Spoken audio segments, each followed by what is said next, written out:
Buen día. Bueno, hoy vamos a tocar cuatro temas.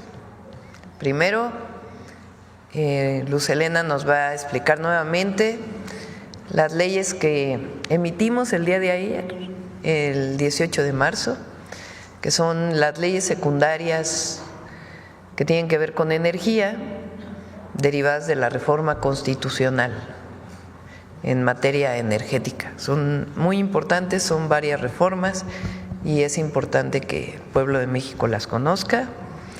Segundo, está aquí Mario Delgado, nos va a platicar la propuesta que hicimos ayer a los maestros, que es un compromiso de mi parte para los maestros de México, cuál fue la propuesta que planteamos, y es importante que todas las maestras y los maestros lo conozcan porque ha habido desinformación con respecto a la reforma a la ley del ISSSTE que enviamos. Ayer la retiramos por la desinformación que hay, pero el objetivo es seguir apoyando a los maestros y maestras y a los trabajadores del Estado en las deudas tan grandes que se han hecho a partir del FOBISSSTE y algunas otras compromisos que establecí con las maestras y maestros de México. Y después Rosa Isela nos va a platicar ahora sí de las boletas, cómo vamos a participar el 1 de junio, cómo está la votación del 1 de junio respecto al Poder Judicial, y antes de cerrar la conferencia, el detector de mentiras. Entonces vamos primero con Luz Helena. Con su permiso, Presidenta, muy buenos días a todas y todas. Ayer conmemoramos 87 años de la expropiación petrolera y no podía haber un día más adecuado para que la Presidenta de la República emitiera y publicara el decreto de la aprobación del paquete de 11 leyes relacionadas con el sector energético. Este paquete de leyes revierten de manera definitiva las llamadas reformas neoliberales iniciadas hace 30 años en materia de energía, que no solo fueron un fracaso, sino que comprometieron nuestra soberanía nacional. Hace menos de una semana, el 12 de marzo, la Cámara de Diputados aprobó el paquete de iniciativas enviadas por la Presidenta primero al Senado y después a la Cámara de Diputados, mediante las cuales se expiden 8 leyes secundarias y se reforman 3 leyes secundarias. Las 8 leyes que se expiden es la ley de la Empresa Pública del Estado Comisión Federal de Electricidad, la ley de la Empresa Pública del Estado Petróleos Mexicanos, la ley del sector eléctrico, la ley del sector hidrocarburos, la ley de planeación y transición energética, la ley de biocombustibles, la ley de geotermia, la ley de la Comisión Nacional de Energía, y se reforman la ley de ingresos sobre hidrocarburos, la ley del Fondo Mexicano del Petróleo sobre la estabilización y el desarrollo y la ley orgánica de la Administración Pública Federal. Todo este paquete de leyes, la que sigue, tiene como objeto central, como ya mencioné, recuperar y fortalecer la soberanía energética.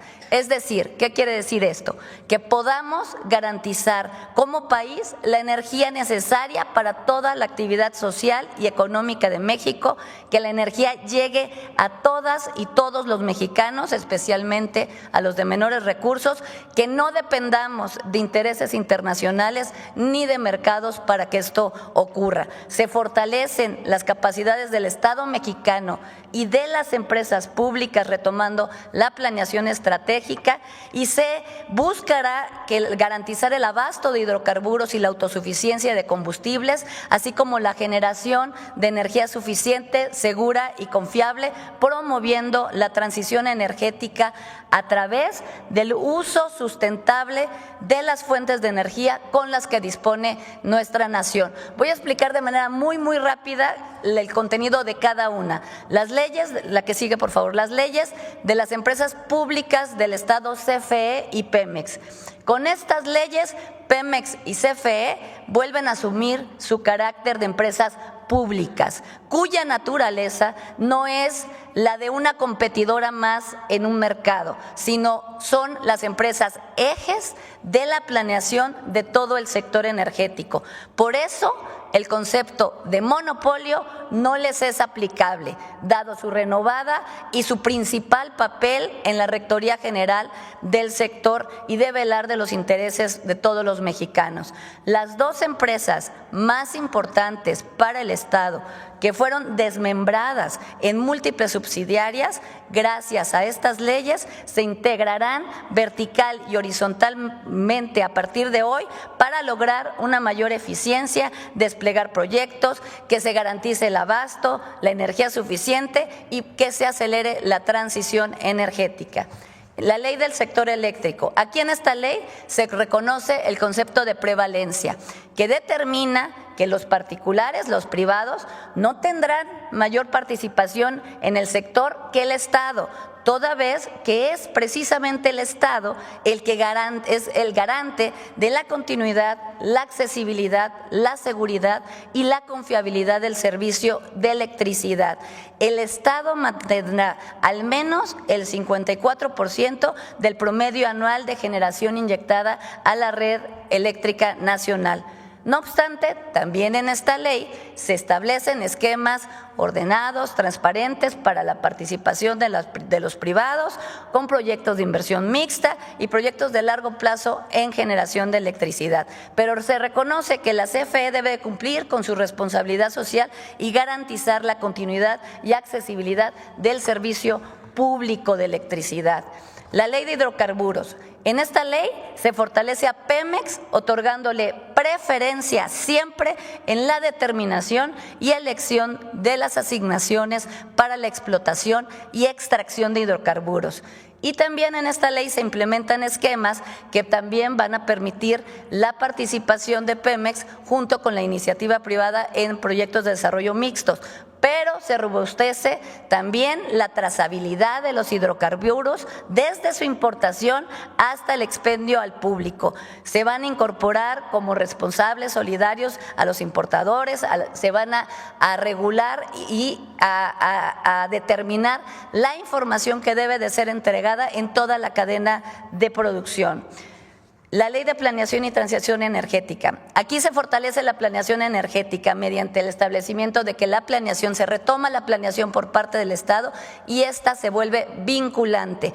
Además, en esta ley se reconoce por primera vez el concepto de justicia energética y se establecen los mecanismos para reducir la pobreza energética, las desigualdades sociales y de género en el acceso a la energía, así como fomentar el desarrollo regional y la participación de los pueblos originarios en proyectos energéticos. Posteriormente tenemos tanto la ley de biocombustibles como la ley de geotermia. En ella se actualiza el marco legal para el aprovechamiento de estos recursos, de los recursos geotérmicos y también el desarrollo sustentable de los biocombustibles. ¿La que sigue? La ley de la Comisión Nacional de Energía. Con esta ley se crea la Comisión Nacional de Energía como un órgano administrativo desconcentrado de CENER con independencia técnica y operativa, con la finalidad de contar con las capacidades técnicas de más alto nivel para poder llevar la regulación del sector. Se transfieren algunas atribuciones de la CRE a la CNE, quien será la encargada de promover en todo momento el desarrollo ordenado de las actividades del sector de conformidad a la planeación vinculante. La ley de ingresos de hidrocarburos. En esta ley se reconoce el derecho petrolero para el bienestar como nuevo régimen fiscal de Pemex, el cual reemplazará un esquema fiscal que contemplaba 3 derechos fiscales: el derecho por la utilidad compartida, el derecho de exploración de hidrocarburos y el derecho de extracción de hidrocarburos. Este nuevo modelo le da solidez financiera a Petróleos Mexicanos. Tendrá una tasa única para la extracción de hidrocarburos del 30% y una tasa del 12% en el caso del gas natural. La ley orgánica, y por último la ley orgánica de la Administración Pública Federal, donde se faculta a la CENER para llevar a cabo la actividad de planeación vinculante dentro del sector energético a mediano y largo plazo. Para el ejercicio de las atribuciones en materia energética y de hidrocarburos, la CENER va a contar con un comité de asignaciones de contratos y permisos, y también se va a auxiliar con el órgano administrativo desconcentrado denominado Comisión Nacional de Energía, que también se crea en este paquete. Este paquete de leyes es de grandes dimensiones, propias de una transformación histórica, porque la generación eléctrica, el petróleo y los recursos que generan han vuelto a ser del pueblo. Han sido rescatados y ahora serán administrados sobre todo en beneficio del pueblo.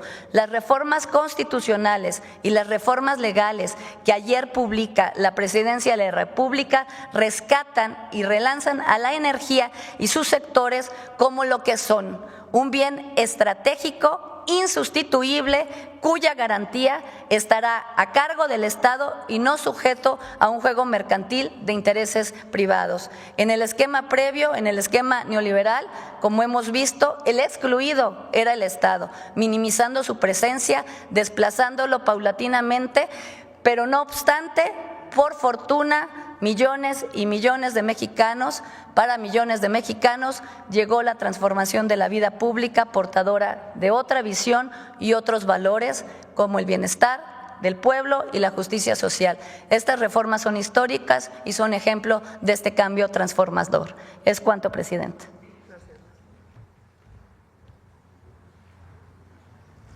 Mario.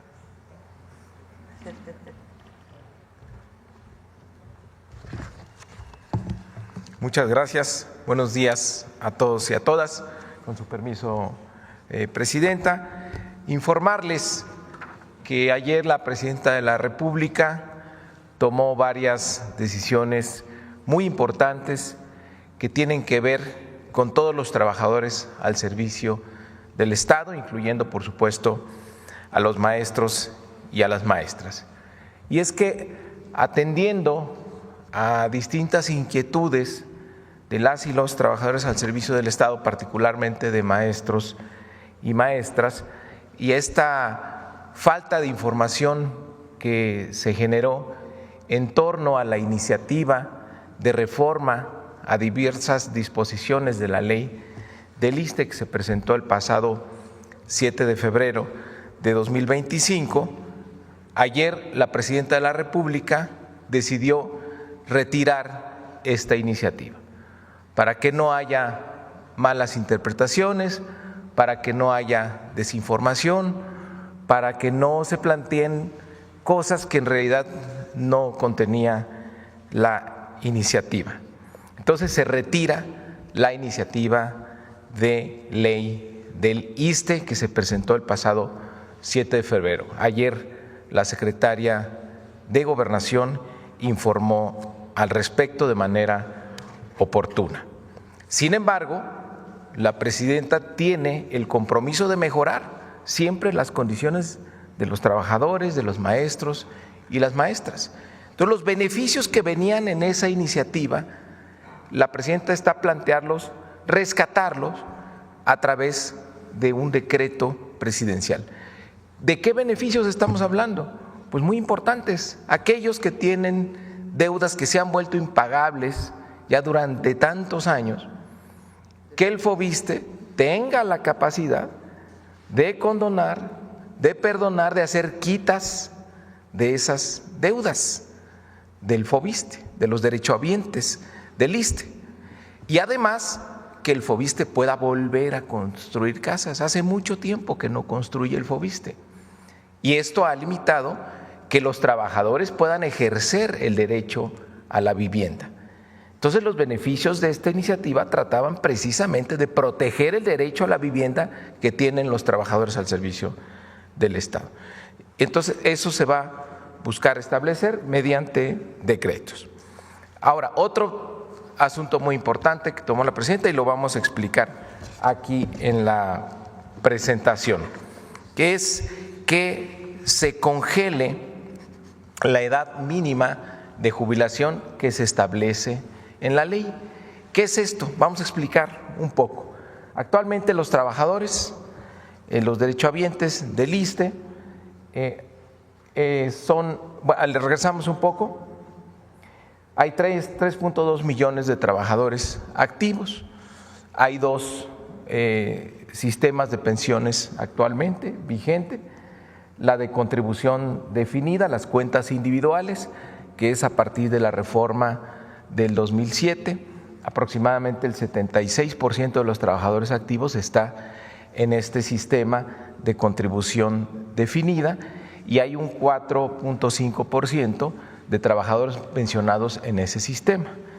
Después está el sistema de beneficio definido, que es a partir del 10º transitorio de la ley del ISSSTE del 2007, es decir, que tenían su pensión determinada. Actualmente hay un 24% de trabajadores en este sistema y hay un 95.5% de trabajadores jubilados en el régimen de beneficio definido. Todos los trabajadores que están en cuentas individualizadas, esto es importante recordarlo, van a tener acceso al Fondo de Pensiones para el Bienestar. Pero bueno, vamos a lo de la edad, que es lo que ayer tomó la decisión la presidenta. Actualmente la ley tenía un incremento en la edad mínima de jubilación creciente. Es decir, si no se hace nada, pues para el 2024-25 señala 58 años para hombres, 56 para mujeres.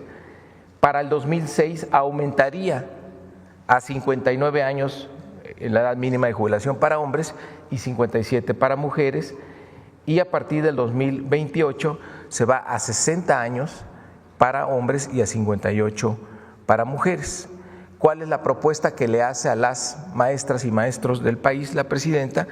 Que se congele la edad mínima de jubilación en lo que está actualmente, en 58 años y 56 años, en lo que continúa la discusión de este cambio en el régimen de pensiones y se determina la edad final de jubilación.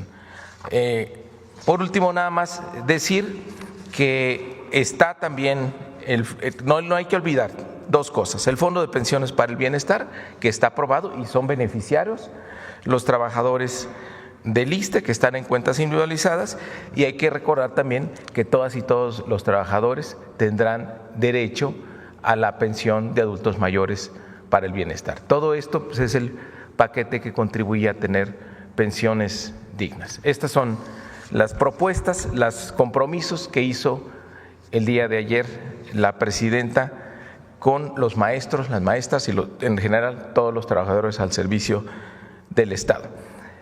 En resumen, retiro inmediato de la iniciativa de la reforma del ISSSTE presentada el 7 de febrero de 2025. Segundo, establecer un programa para congelar, disminuir con quitas o condonar las deudas problemáticas que se han vuelto impagables para acreditados del FOBISSTE. Además, se revisarán los mecanismos para recuperar las atribuciones del FOBISSTE para reconstruir, rehabilitar y mejorar vivienda social para las y los trabajadores del Estado. Tercero, detener el incremento en la edad mínima de jubilación previsto en la ley para mantener en lo que está establecido para el 2024, en tanto continúan los trabajos de diálogo. Y quinto, organizar foros escuela por escuela para construir la propuesta alternativa para el ingreso, promoción y reconocimiento de las maestras y maestros que garantice sus derechos laborales, la transparencia y la cero corrupción en esta iniciativa que tiene la presidenta de la desaparición de la UCICAM. Y ayer mismo el Gobierno de la República reiteró el compromiso que tiene con el respeto a la libre expresión y manifestación y la no represión de los trabajadores al servicio del Estado. Es cuanto, presidenta.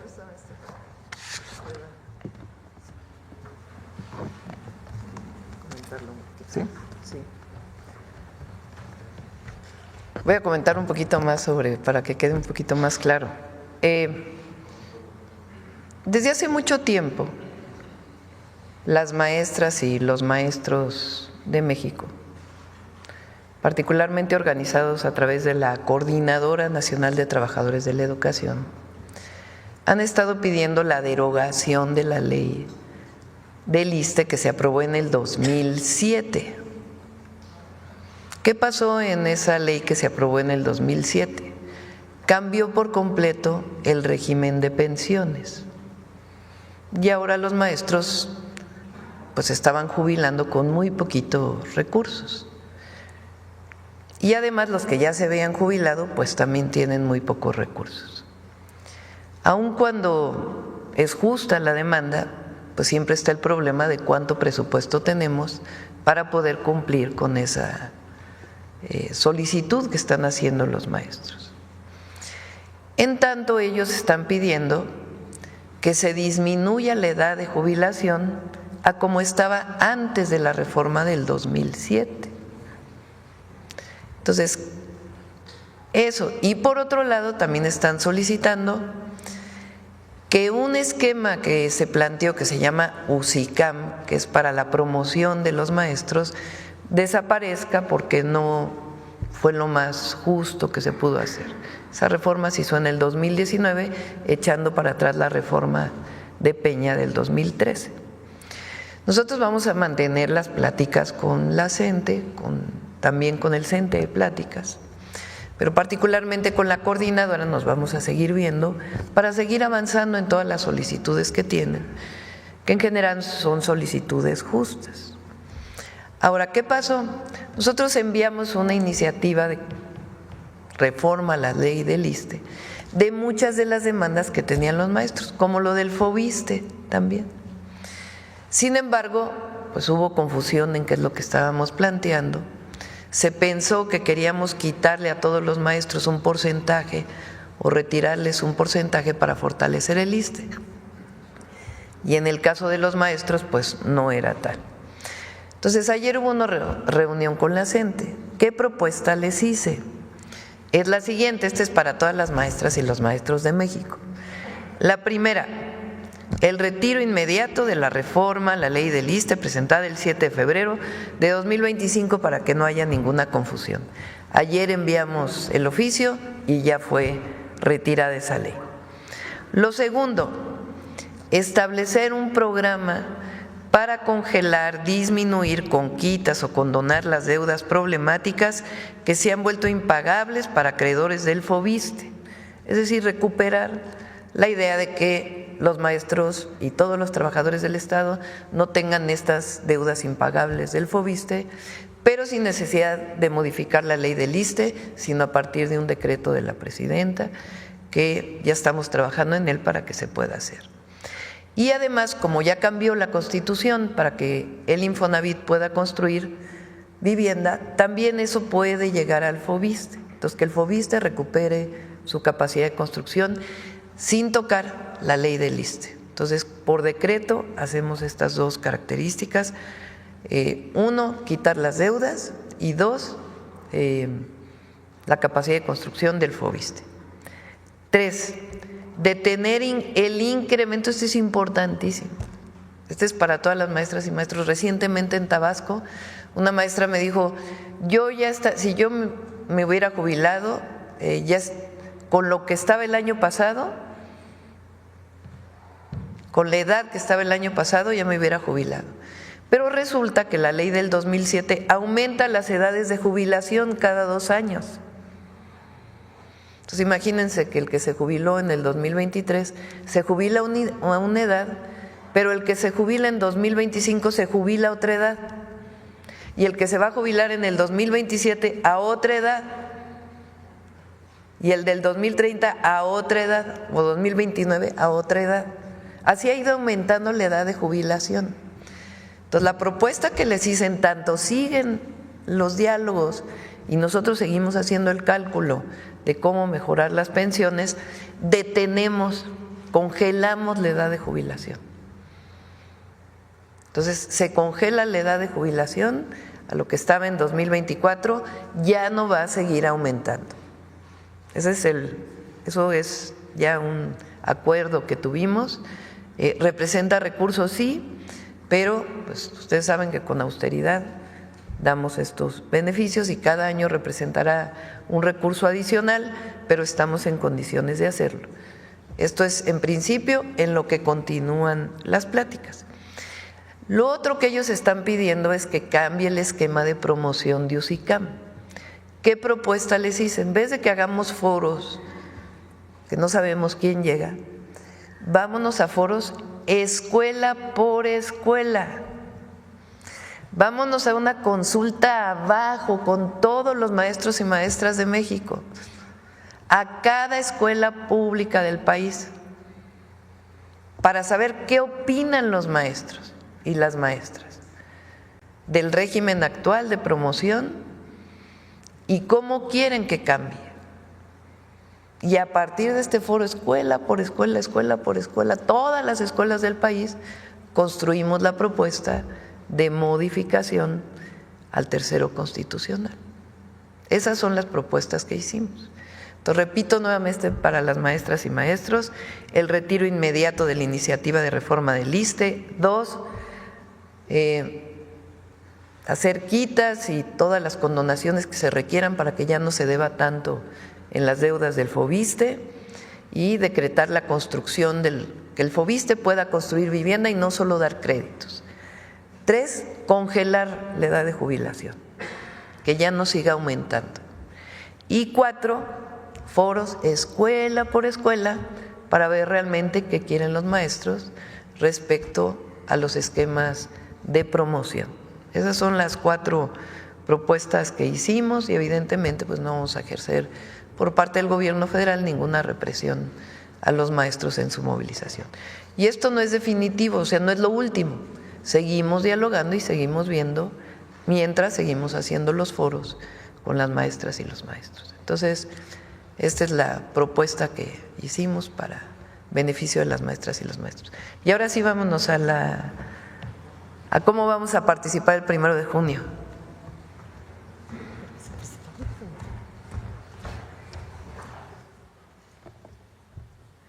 Gracias. Con su permiso, Presidenta. Buenos días a todas y a todos. ¿Cómo participar en las elecciones del Poder Judicial? Adelante. El próximo 1 de junio, tú tienes la oportunidad de elegir un nuevo Poder Judicial que esté del lado del pueblo y que garantice la justicia para todas y todos. Adelante.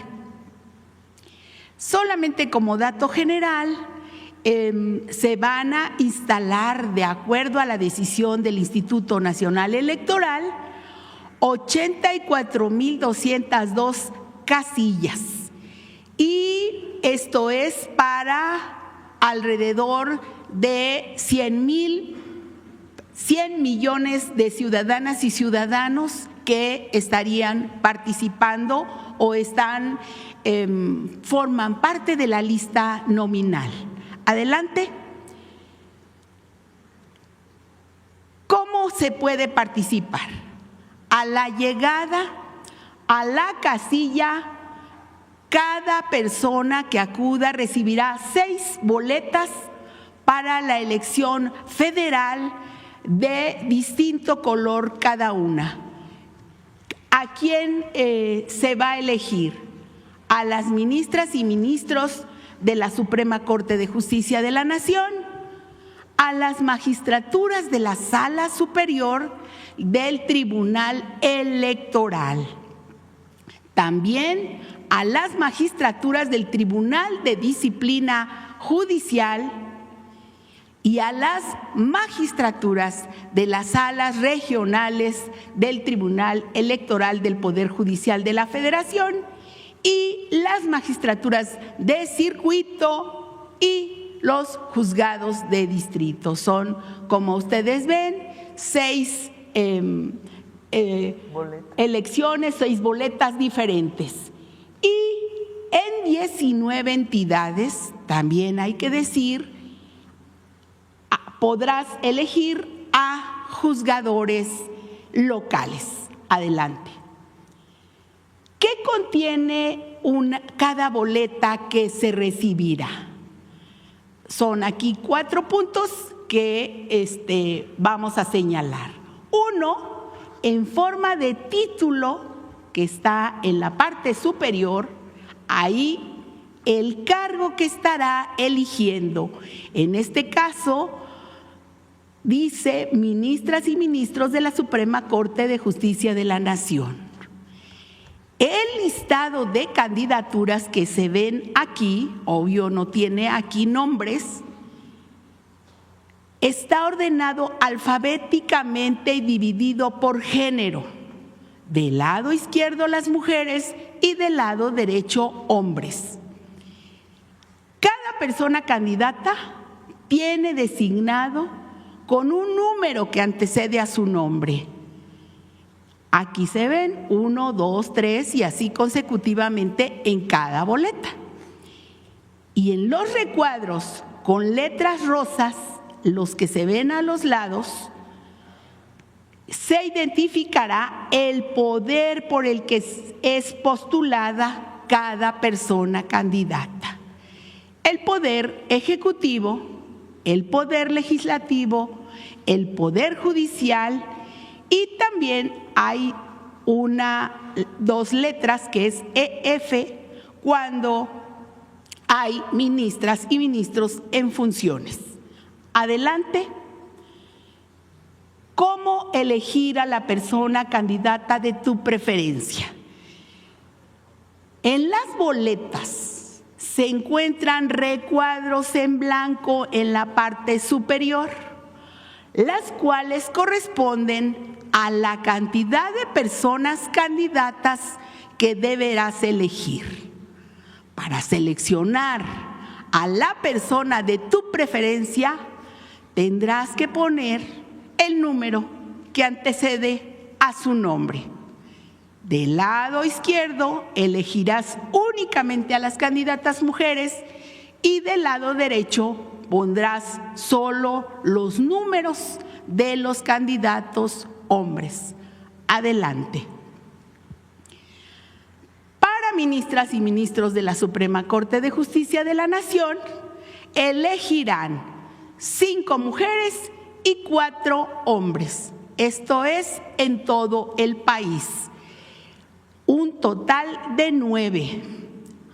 Y es una boleta morada, insisto, del lado izquierdo mujeres y del lado derecho los hombres. 5 mujeres y 4 hombres. Adelante. Para magistraturas de la Sala Superior del Tribunal Electoral del Poder Judicial de la Federación, deberán ponerse el número de una mujer y un hombre. Total, 2. Esto es lo que contiene esta boleta. Igual, esta boleta será azul y están del lado izquierdo mujeres y del lado derecho hombres. Adelante. Para magistraturas del Tribunal de Disciplina Judicial, se colocará el número de 3 mujeres y 2 hombres, total 5, y la boleta es turquesa y vienen en el mismo sentido el género respectivo. Adelante. En el caso de magistraturas de salas regionales del Tribunal Electoral del Poder Judicial de la Federación, se deberá elegir los números de 2 mujeres y un hombre. La boleta es naranja y vienen aquí así colocados esta boleta. Adelante. Para el caso de las boletas que vamos a ver a continuación, que es la boleta rosa y amarilla, se tendrá como elemento adicional las especialidades por color. Para la especialidad penal es azul, para la especialidad administrativa es naranja y para la especialidad civil es morada, rosa. Adelante. Estas eran las que además se agrega lo anterior. Para las magistraturas de circuito deberás seleccionar el número de una una mujer y un hombre por cada especialidad. En esta boleta que es rosa. Adelante. Para los juzgados de distrito se tiene que seleccionar el número de una mujer y un hombre por especialidad. Aquí vienen las especialidades que en esta boleta amarilla y los números correspondientes que se tienen que escribir. Adelante. Finalmente, decir que tu participación es muy importante. Por ello, te invitamos a visitar la página del Instituto Nacional Electoral, el INE, en donde se encontrará un micrositio específico con toda la información de la elección extraordinaria del Poder Judicial. Durante el periodo de campañas nos han informado que se ingresa al sistema Conóceles del INE, en donde se encontrará toda la información de la totalidad de los candidatos y insistimos a participar este próximo 1 de junio. Eso sería, presidenta. Gracias. Ahora sí, vamos a las preguntas. Adelante.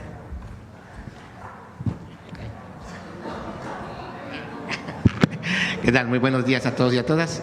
Juan Hernández de Diario Basta, Tabasco Hoy, Campeche Hoy y Quintana Roo de Grupo Cantón. Sobre el caso ahorita que acaba de exponer la secretaria de Gobernación, de esta campaña y bueno, esta información que nos está dando, pues de cómo se va a hacer el voto, cómo se va a ejercer. Primero, preguntarle sobre cómo se va a hacer, se va a ampliar más esta información.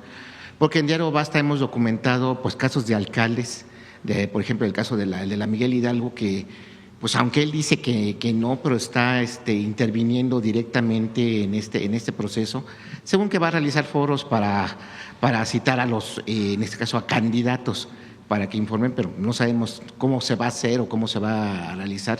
Pero realmente aquí se está viendo una intromisión de estos personajes que obviamente en este caso impulsarían a personajes que sean en este caso anti 4T, ¿no?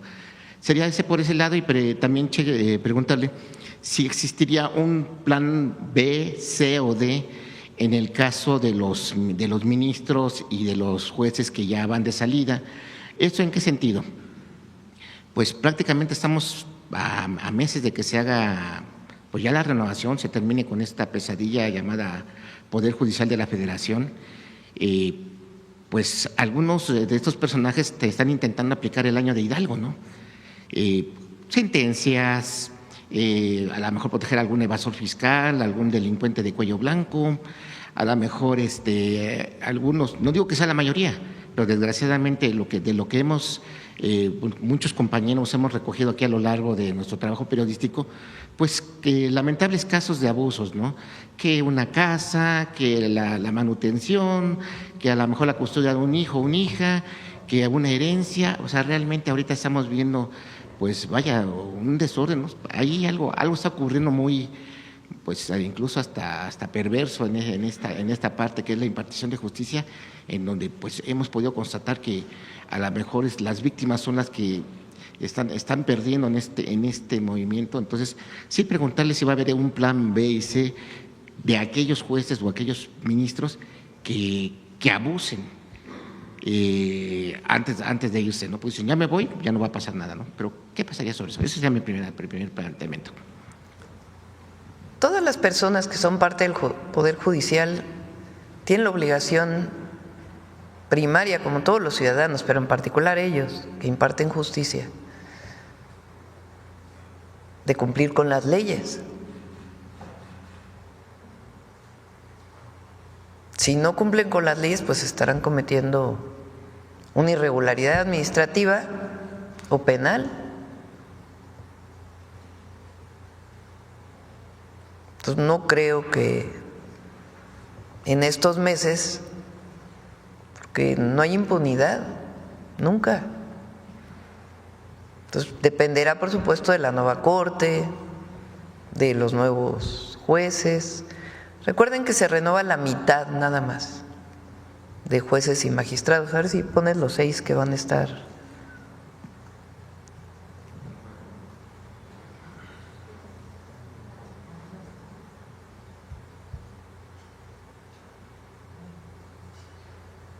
Incluso para evitar sabadazos, o sea, todo ese tipo de cuestiones. Pues por eso estamos cambiando el Poder Judicial, por eso el pueblo de México decidió cambiar el Poder Judicial y que decide el pueblo a quién quiere. Se van a elegir ministras y ministros de la Corte, 9, 5 mujeres y 4 hombres. Se van a elegir 2 magistrados del Tribunal Electoral, del Poder Judicial de la Federación, una mujer y un hombre. Este es muy importante. Por primera vez va a existir algo que se llama Tribunal de Disciplina Judicial. Actualmente existe algo que se llama Consejo de la Judicatura, pero la presidenta de la Corte es la presidenta del Consejo de la Judicatura. Entonces, el Consejo de la Judicatura supuestamente está para evaluar la actuación del propio Poder Judicial. Ahora ya van a ser distintos. Una cosa es la Corte y otra cosa el Tribunal de Disciplina Judicial, que tampoco va a cometer arbitrariedades porque tiene reglas, no es de que lo que decidan hacer, es en función de la falta de un ministro, de un juez, de un magistrado. Entonces, ese tribunal es muy importante porque ellos van a evaluar el trabajo de los jueces, de los magistrados y de los ministros. Pero ahora sí una evaluación de que no se valen los sabadazos, no se vale la actuación ligada a la corrupción. Por eso están cambiando, por eso estamos entre todos, desde abajo cambiando el Poder Judicial. Salas regionales del Tribunal Electoral, magistraturas de circuito y juzgados de distrito. En estas 2 últimas solo es la mitad la que se cambia. La otra mitad va a ser en el 2027. Pero no el que comete una arbitrariedad, un delito, sea juez o sea ciudadano cualquiera, pues tiene consecuencias, ¿están de acuerdo? Entonces, pues, ¿qué esperamos? Que no se cometan arbitrariedades de aquí a septiembre. 1 de septiembre entra el nuevo Poder Judicial. Perfecto. Y en un segundo tema, Presidenta, ahorita que nos acaba de exponer lo de el retiro de esta reforma, bueno, sí, pues bueno, por el momento, porque obviamente se va a volver a presentar. En muchos lados, bueno, en este caso los comentócratas ya lo ven como un signo de debilidad, como un signo de que ya doblaron a la presidenta, de que ya tenemos una presidenta débil, cuando realmente la virtud es que se está escuchando y se está perfeccionando, pues en este caso una iniciativa en beneficio de los trabajadores del Estado. Entonces aquí en este caso es, o sea, el mensaje que usted le daría al pueblo de México, de que primero se manejó que había totalitarismo al intentar esta modificación. Después, cuando se avanzó, ahora no, le quieren quitar los ahorros a los trabajadores del ISSSTE. Y ahora que ya se retira, ya doblaron a la presidenta. Entonces, nada les embona, dirían coloquialmente en mi pueblo, ¿no? Entonces, ¿cuál sería el mensaje que usted le daría al pueblo de México después de todo este proceso, ¿no? Que al final de cuentas se está viendo que es una presidenta que escucha al pueblo, que escucha a todos, y que a final de cuentas, pues está gobernando para todos. ¿Qué hubiera pasado si dejamos la ley? ¿Qué hubieran dicho de la presidenta? Autoritaria. ¿A nosotros qué nos importa? las maestras y los maestros de México. Si hay una confusión en la ley, no hay problema en retirarla,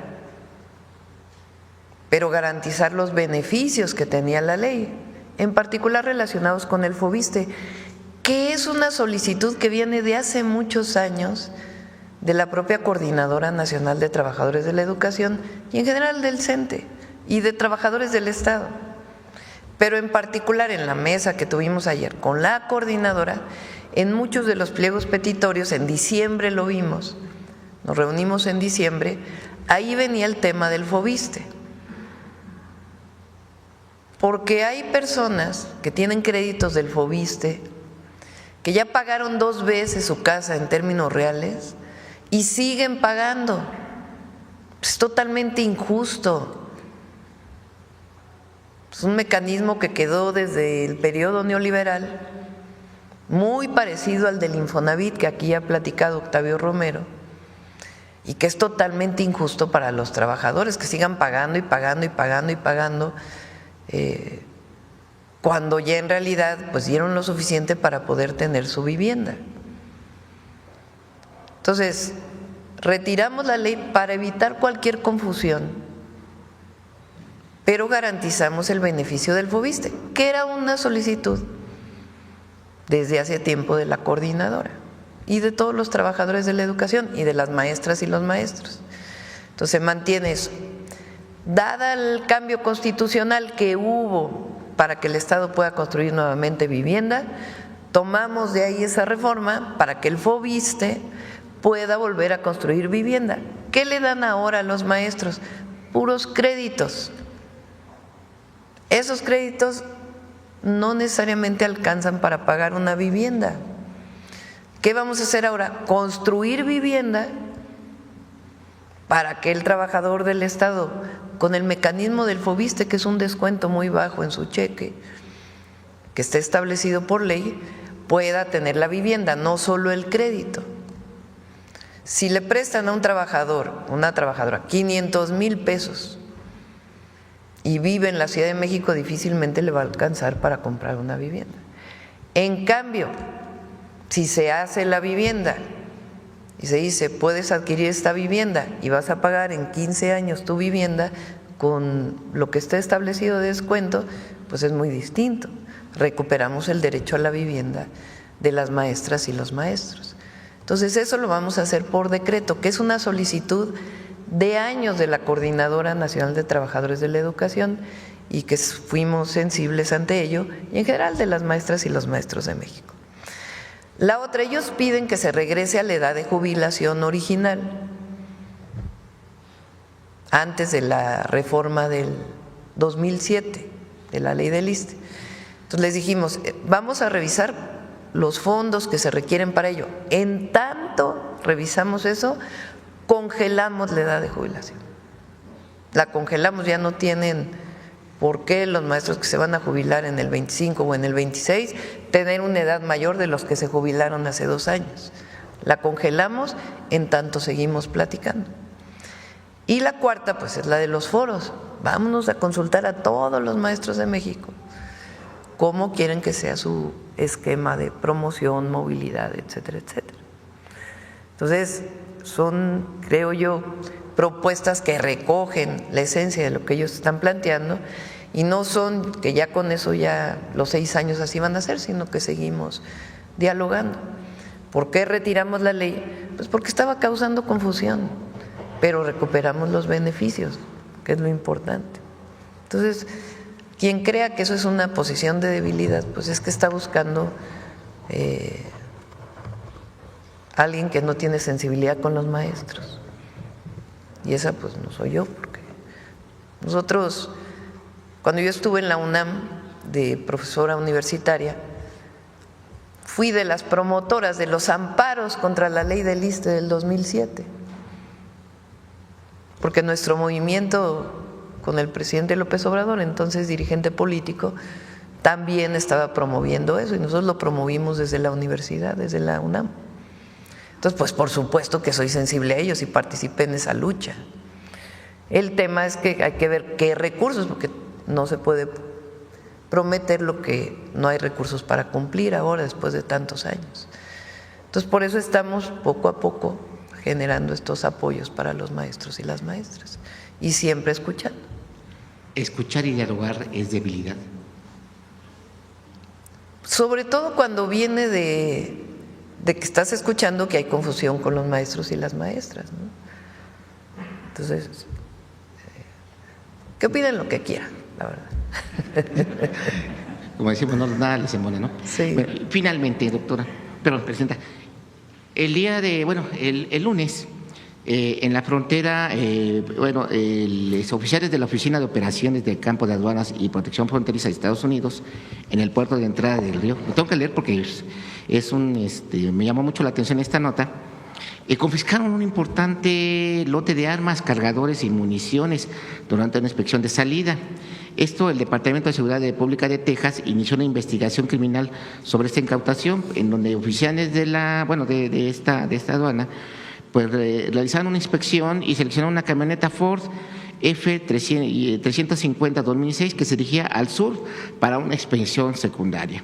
Tras esta inspección, pues que incluyó el uso de perros precisamente de este cuerpo, pues y un sistema de inspección no intrusiva, los oficiales descubrieron un total de 16 armas, incluidos 3 rifles AR de 5.56 milímetros, 26 cargadores y 182 cartuchos, incluidos algunos calibres 50 ocultos dentro de este vehículo.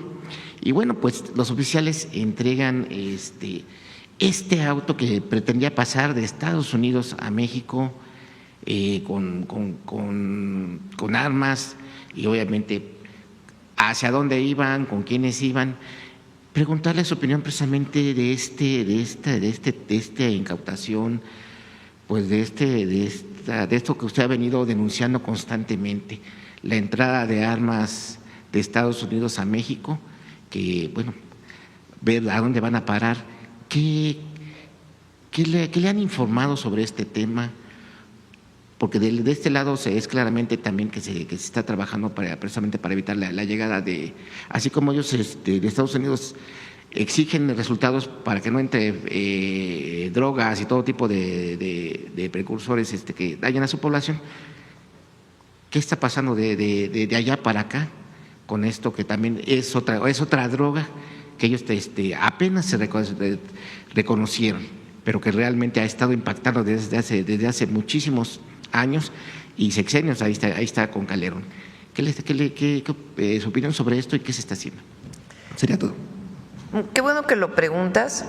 Recuerden que en los acuerdos que tenemos con Estados Unidos, con el gobierno de los Estados Unidos, planteamos nosotros que así como nosotros estamos apoyando para que no llegue fentanilo y otras drogas, particularmente sintéticas, todas las drogas, a los Estados Unidos y que se disminuya el paso de drogas hacia los Estados Unidos, nosotros también le pedimos al gobierno de los Estados Unidos que ayudara a que no lleguen armas de Estados Unidos a México.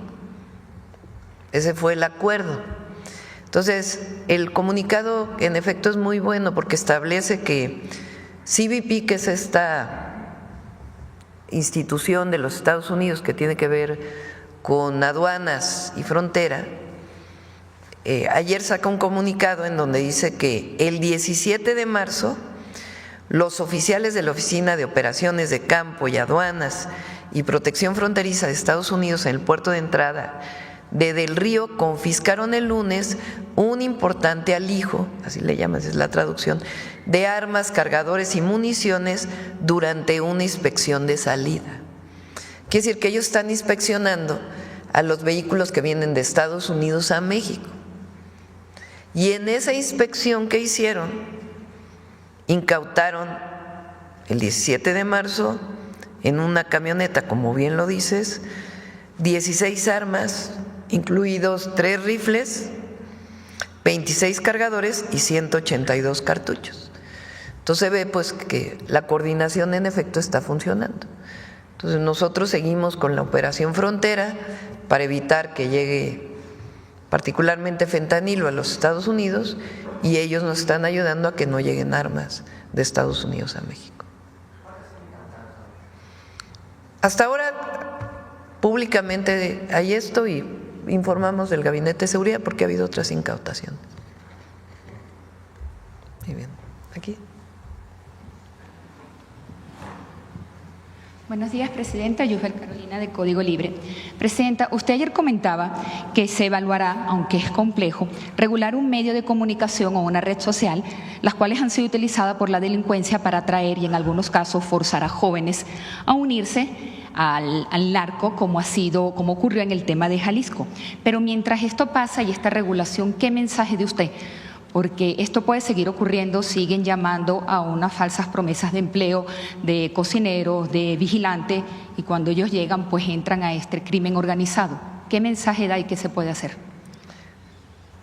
La Secretaría de Seguridad y Protección Ciudadana tiene un área especializada que está bajando permanentemente estas páginas o estas cuentas de redes que buscan incorporar a jóvenes a alguna actividad delincuencial. Entonces, no es que no se esté haciendo nada, sino que en el momento que se detecta se habla con Facebook, se habla incluso con Mercado Libre, se ha visto, porque también cuando estaba en la ciudad hubo un esquema en donde se vendía un vehículo y en realidad era un robo. Entonces se detectó y se habló en su momento con esta plataforma. Entonces, permanentemente se está hablando con las plataformas. Hay una investigación permanente de todas las páginas que tienen alguna actividad o que están presuntamente promoviendo una actividad delictiva. Preventivamente se habla con la plataforma, se baja y se informa de esta situación. Entonces, eso ya se está haciendo. El tema es trabajar para ver si es factible regular esto o no, porque puede confundirse con alguna censura. Entonces, estamos estudiando este otro esquema de si es factible la regulación. Y por otro lado, pues evidentemente la comunicación que tiene que hacerse. Ahora se va a incorporar el actual rector de la Universidad de Guadalajara como subsecretario de Educación Superior en la Secretaría de Educación Pública, Ricardo Villanueva. Ayer tuvimos reunión y él nos platicaba de cómo desde la UDG hicieron distintas acciones para que en particular en Jalisco se informara adecuadamente a los jóvenes. Entonces estamos trabajando en ello para que particularmente en aquellos lugares donde puede presuntamente estar ocurriendo esto, pues se informe permanentemente a los jóvenes. Previo a la reunión, a la rueda de prensa, la reunión que va a tener el fiscal hoy a las 10:30 de la mañana, ¿usted tiene información hasta ahora, alguna postura que tenga? No, no tenemos la información. Eso es importante porque ahora ya resulta que como si nos hubiéramos puesto de acuerdo. La Fiscalía es autónoma. Ellos deciden cómo informan, su información, cómo operan. Lo que tenemos es coordinación. Hay más coordinación ahora que en el sexenio pasado por decisión de la presidenta y la decisión del fiscal de tener una persona de manera permanente en el Gabinete de Seguridad, pues para ver los casos y que se tomen medidas frente a la situación de inseguridad que se vive en muchos lugares del país. Pero lo que va a informar el fiscal no tenemos conocimiento, es una información que él la va a dar a partir de la información que tiene de la investigación. Lo que sí pedimos nosotros es que se informara, incluso pedimos que se atrajera el caso por la Fiscalía, pero depende de la Fiscalía si lo atrae y estuvo de acuerdo pues en informar públicamente. Entonces, no sabemos qué información tiene, pero sí lo que sabemos es que hay una investigación que está realizando la Fiscalía sobre el predio en particular y al mismo tiempo pues ya habrá preguntas que pueden hacer los reporteros, reporteras. Okay. En otro tema, Presidenta, ¿qué hay sobre el impulso de nearshoring aquí en México? ¿Qué proyecto se tiene para este año? Hoy se publicó que la empresa BYD tiene parada la inversión que se anunció el año pasado para México. Sí, tienen una inversión propuesta, pero no se ha… nunca fue, digamos, algo formal. Nosotros, como hemos dicho, pues siempre privilegiamos, se puede invertir en México, pero siempre privilegiamos pues el tema comercial. Ahora el mercado interno pues es algo distinto, ¿no? Pero hasta ahora esta empresa no ha tenido una oferta formal de inversión. Ayer nuevamente la comisión instructora aplazó el caso. Pero ayer, por ejemplo, es importante, se creó el secretario de Economía, Marcelo Ebrard, junto con el Consejo Coordinador Empresarial, formalizaron una comisión de inversión que tiene su espejo en la comisión de inversión que coordina Altagracia Gómez y el trabajo que está haciendo la propia Secretaría de Economía, lo cual es muy bueno. Mañana volvemos a informar de nuevas inversiones que se van a hacer en el país. Ayer nuevamente la comisión instructora aplazó el caso de la discusión de Cuauhtémoc Blanco para que se estudie el caso y el descargo de pruebas, así como también con Alito y todo. ¿Cuál es la intención de esto o estos aplazamientos? ¿Qué opinión tiene de eso? Pues es un asunto del Congreso. Lo que el Congreso tiene que analizar es si hay pruebas suficientes o no para el proceso que van a desarrollar. No es un tema político, es un tema de si hay pruebas o no. Y es una decisión del Congreso. Por último, Presidenta, hoy en la reunión de seguridad que tuvo o algo, ¿tiene información de los 8 jóvenes que encontraron, que fueron atacados en Salamanca, donde hombres armados dispararon contra gente, entre ellos estos jóvenes 16 a 18 años? ¿Le informaron algo en el gabinete de seguridad? Sí, y le vamos a pedir al gabinete, pues, a Omar, que pueda informar cómo van las investigaciones. Hoy estuvo el gobernador de Tabasco, Javier May. Hubo un reforzamiento de la estrategia hace algunas semanas, incluso hubo un cambio en la Secretaría de Seguridad del Estado, la coordinación de un nuevo general de zona en Tabasco, y se están dando muchos más resultados. Ha disminuido particularmente en el municipio de Centro, que es donde había muchos homicidios. Ha disminuido a partir de este reforzamiento que se hizo. Gracias. A ver, por acá. Muchas gracias, Presidenta. Elizabeth Robles, del Canal del Congreso. Sobre el acuerdo al que se llegó con los maestros el día de ayer, preguntarle qué sentido tiene que continúen estas manifestaciones por parte de la CENTE, que inician, por cierto, ya llegaron en la mañana tempranito a los maestros ahí a Cámara de Diputados con dirección hacia acá, hacia el Zócalo, Presidenta. Pues es su decisión. Nosotros no vamos a hacer nunca algo que afecte a los maestros de México. Si nuestra lucha siempre ha sido para apoyarlos, entonces jamás vamos a hacer algo que los afecte. Y por eso es importante, pues ahora que están aquí en el Zócalo maestros y maestras y en todo el país, frente a la posible confusión que hubo de la ley del ISSSTE, voy a repetir los 4 puntos para que queden muy claros. 1. El retiro inmediato de la iniciativa de reforma de la ley del ISSSTE presentada el 7 de febrero de 2025. 2. Establecer un programa para congelar, disminuir con quitas o condonar las deudas problemáticas que se han vuelto impagables para acreditados del FOBISSSTE.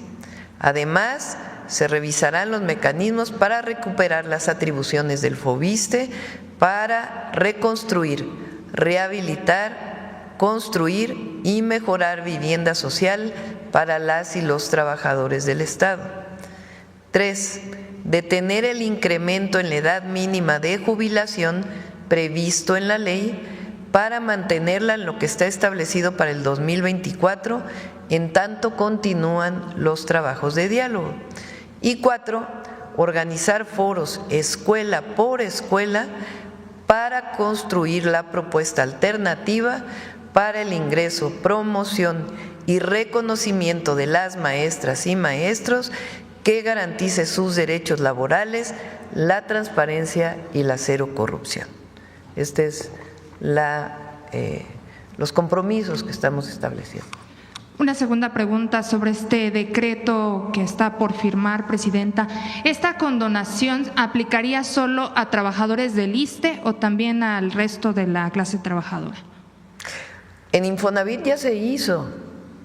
La condonación de las… Ajá. Es que es distinto. Es distinto como es para trabajadores del IMSS, el régimen es distinto que para los trabajadores del ISSSTE, o que estamos afiliados al ISSSTE. Entonces, en particular, los maestros y maestras, que es la mayoría de los trabajadores del Estado, son más de 1 millón en nuestro país, que por cierto hay que recordar que el presidente López Obrador basificó prácticamente 1 millón de maestras y maestros, que eso significó echar para atrás pues esta parte punitiva tan terrible que tenía la reforma educativa que se hizo en el 2013, que propuso Peña Nieto. Entonces ahora lo que vamos a hacer pues es iniciar una discusión sobre eso. Entonces esto es exclusivamente para los trabajadores afiliados al ISSSTE. ¿Se estableció un plazo, presidenta, para la presentación nuevamente de la iniciativa? Vamos a seguir en diálogo, porque ellos lo que quieren es otras cosas adicionalmente en la ley. Entonces vamos a seguir trabajando en diálogo y ver hasta dónde se puede cumplir en función de los recursos que tenemos, siempre apoyando a los maestros de México, siempre. Correcto, presidente. Y sobre el tema de la elección judicial. Y recordar, como bien decía Mario, que antes de salir el presidente López Obrador hizo el Fondo de Pensiones para el Bienestar, para que trabajadores del Estado y trabajadores afiliados al Seguro Social que van a jubilarse y se jubilaran con un monto menor al salario medio del IMSS, pudieran alcanzar su jubilación con el salario medio del IMSS. Eso ya está, ya es ley, pues ya está ahí. Ahora pues estamos planteando estas nuevas cosas, en tanto seguimos dialogando. Correcto. Presidenta, sobre el tema de la elección judicial, sabemos que el Gobierno de México, a través de la Secretaría de Hacienda, ya hizo un esfuerzo para atender esta solicitud de ampliación presupuestal para precisamente la realización. El fin de semana pasado, el Instituto Nacional Electoral publicó un informe sobre los gastos de los soples y algunos medios de comunicación citaban que por lo menos 12 no cuentan con los recursos precisamente para la realización de la jornada. Saber si a través de la Secretaría de Gobernación, en este diálogo interinstitucional, se estaría considerando solicitar una ampliación presupuestal a la Cámara de Diputados.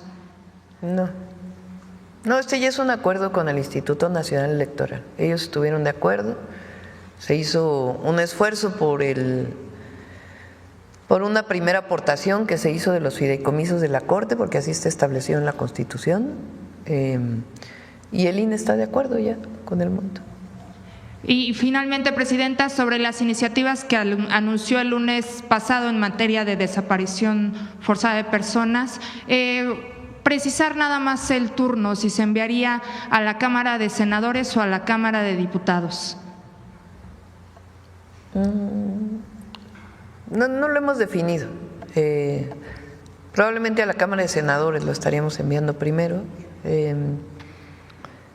Y son reformas legales a leyes secundarias, que hay una crítica ahí de que dicen que no hay nada nuevo y que ya está. No, el objetivo es fortalecerlo, porque mucho de lo que está ahí, la propia plataforma, pues no está actualizada y hay muchos problemas relacionados con ello. El objetivo es que las fiscalías estatales contribuyan con este esquema a la Fiscalía General de la República y todas las comisiones de búsqueda de los estados. Entonces son fortalecer los mecanismos y nuevos mecanismos que estamos planteando. Correcto. Gracias, presidenta. Gracias. Buenos días, presidenta. Arturo Pavón, de Chapucero y Efecto Colateral. Bueno, pues como siempre, las calificadoras estadounidenses, futureando precisamente Fitch y Ratings, me parece que así se pronuncia, pronostican una recesión para México a raíz de los aranceles que supuestamente van en contra de nuestro país. ¿Qué es lo que tiene usted de información o qué nos puede comentar? Ellos asumen que nada va a cambiar, o sea, como si las tendencias, ayer volvieron a bajar las bolsas, por ejemplo, ha afectado al mercado de valores pues los anuncios de los aranceles y otros temas internacionales. Entonces ellos piensan que pues nosotros nos vamos a quedar sin hacer nada frente a una situación internacional, y no, nosotros estamos trabajando todos los días para cambiar esa situación. Entonces nosotros no tenemos esa expectativa, porque tenemos un plan y estamos trabajando, las inversiones que se están anunciando y todo el trabajo que estamos haciendo para fortalecer la economía desde abajo. Gracias. La segunda pregunta es acerca del Sisal en Yucatán. Pues ya pobladores nos han notificado que tienen problemas porque autoridades locales están favoreciendo que extranjeros y algunas personas de otras partes de la República lleguen y se adueñen o tengan preferencia en cuanto a los terrenos que están enfrente al mar. A los pobladores de Sisal no los toman en cuenta, incluso ya hubo enfrentamientos con las autoridades. ¿Habría alguna posibilidad de que las autoridades federales intervengan? Sí, por supuesto, lo revisamos y con gusto. Muchas gracias. Y pues ya por último, estuvimos allá en la frontera norte, en Baja California, con el asunto de los deportados que nunca llegaron, y estuvimos en entrevistas con algunos comerciantes de Baja California, y ellos nos hacen ver que en las aduanas de Tecate y Mexicali se introduce mercancía de manera ilícita, principalmente vehículos, y a través del uso de pedimentos alterados, pues estos son avalados por el coordinador de aduanas fronterizas, Ernesto Vadillo Trueba. Las fuentes que nos refieren pues nos refieren a un hombre que es Roberto Ruiz Armas, agente aduanal con patente número 1656, como presunto operador de este esquema de contrabando. Incluso sus actividades inusuales han motivado que la unidad de inteligencia financiera lo esté investigando. También hace mención pues del apoyo que recibe esta persona por parte de Luis Torres, que está pues supuestamente bien parado allá en el gobierno de la gobernadora Marina del Pilar, a quien se le relaciona con el tráfico de hidrocarburos en la aduana de Mexicali y Tecate. Aquí tenemos las pruebas. En este contexto, pues qué acciones se pueden tomar, porque pues las aduanas son un importante lugar donde se recauda recursos para la Federación. Gracias. Estamos fortaleciendo toda la vigilancia en las aduanas. Por ejemplo, les pongo un ejemplo. Yo diario veo una plataforma que hizo ya la Agencia de Transformación Digital de los ingresos por aduana, que es un indicador pues muy sencillo comparado con los ingresos del año anterior.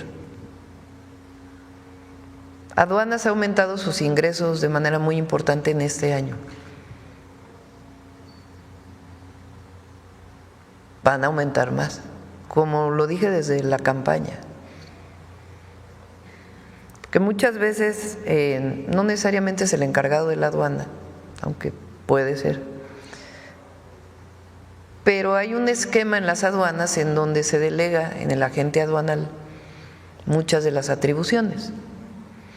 Pero el agente aduanal no tenía responsabilidades frente a una situación que se pudiera encontrar. Hoy ya tienen responsabilidades. De hecho, aquí lo informamos, se han retirado patentes y se van a seguir retirando ahí donde se encuentran irregularidades. Entonces, este esquema de medición permanente pues nos está diciendo, por ejemplo, si cae una aduana frente al año pasado, pues primero hay que ver si cayó la importación, ¿no? Porque puede ser. Y si no, porque también vienen unidades físicas, pues qué es lo que está, por qué está cayendo la recaudación. Eso nos alerta y se toman medidas. Entonces estamos en un trabajo muy importante para fortalecer la vigilancia en aduanas y personalmente estoy revisando los ingresos aduana por aduana de las 50 aduanas. Muy bien, muchas gracias. Y nada más, si el secretario Mario Delgado me puede recibir la petición de una familia de maestros desplazados de Tierra Caliente allá en Guerrero, por haber denunciado hace unos años corrupción, fueron desplazados, les quitaron su plaza, los volvieron a reinstalar, pero lamentablemente no les reconocen su antigüedad de más de 40 años de servicio. Sí, cómo no. Gracias. A ver, vamos por acá. Gracias, buenos días a todos y todas. Dalila Sarabia, reportera de Animal Político. Presidenta, esta semana justamente en Animal Político hemos publicado un par de reportajes sobre las afectaciones que el Aeropuerto Internacional de la Ciudad de México está representando a los vecinos, tanto en materia de salud como en medio ambiente.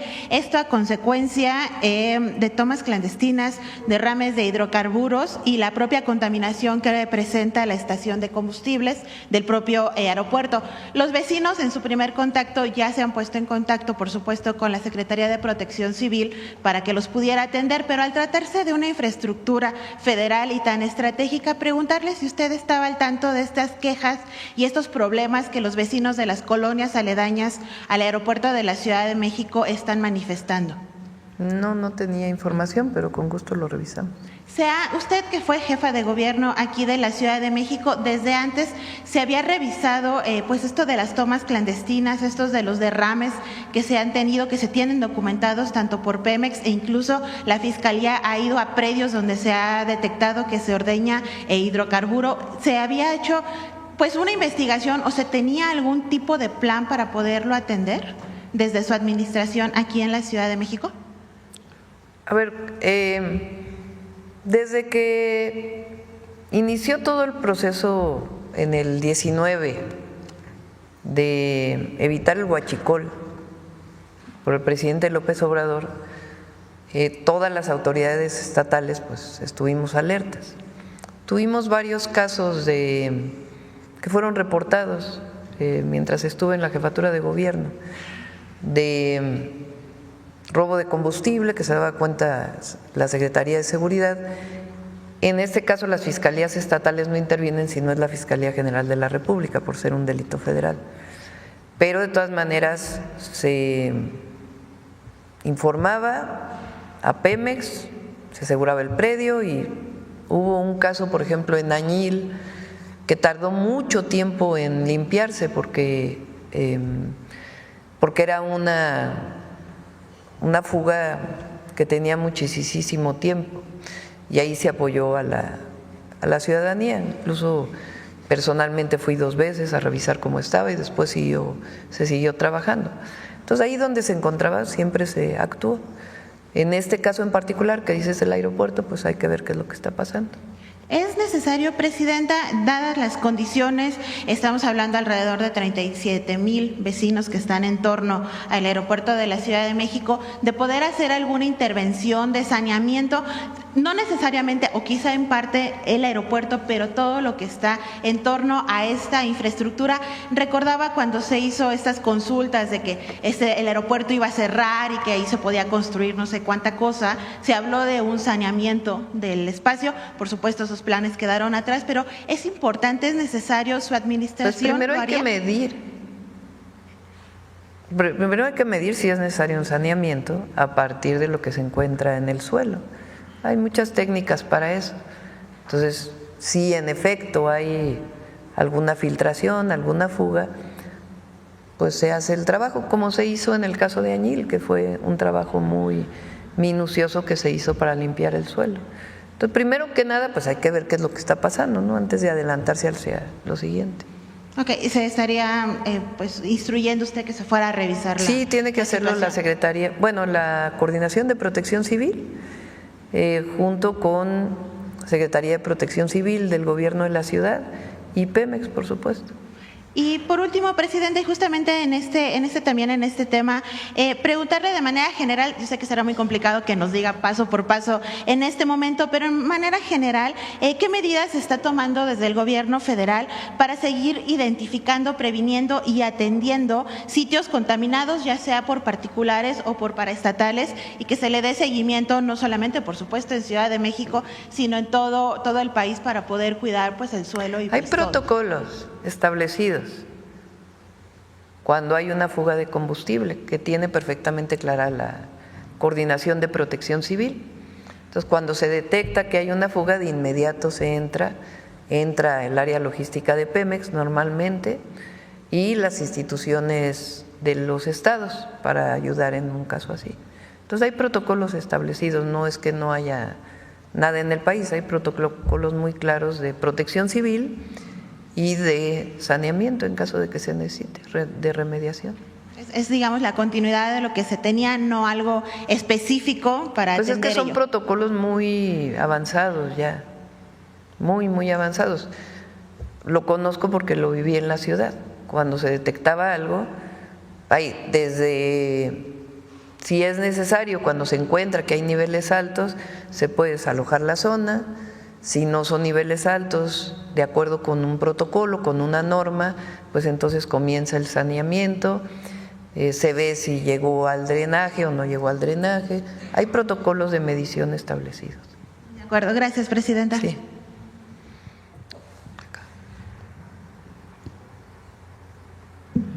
Hola, buenos días, presidenta. José Leveña, de Publimetro. En primer lugar, quería aprovechar a preguntar a la secretaria de Energía sobre qué plan hay para los subsidios en la luz, en la electricidad, para la próxima temporada de calor, y cómo está preparado el país para evitar los apagones que se están produciendo en otros países como en Chile, Panamá, Cuba, ante el aumento del consumo de energía. La CFE tiene un subsidio de alrededor de 100,000 millones de pesos. O sea, da subsidios por alrededor de 100,000 millones de pesos. Es un monto muy significativo y se va a seguir otorgando de la misma manera como se venía otorgando.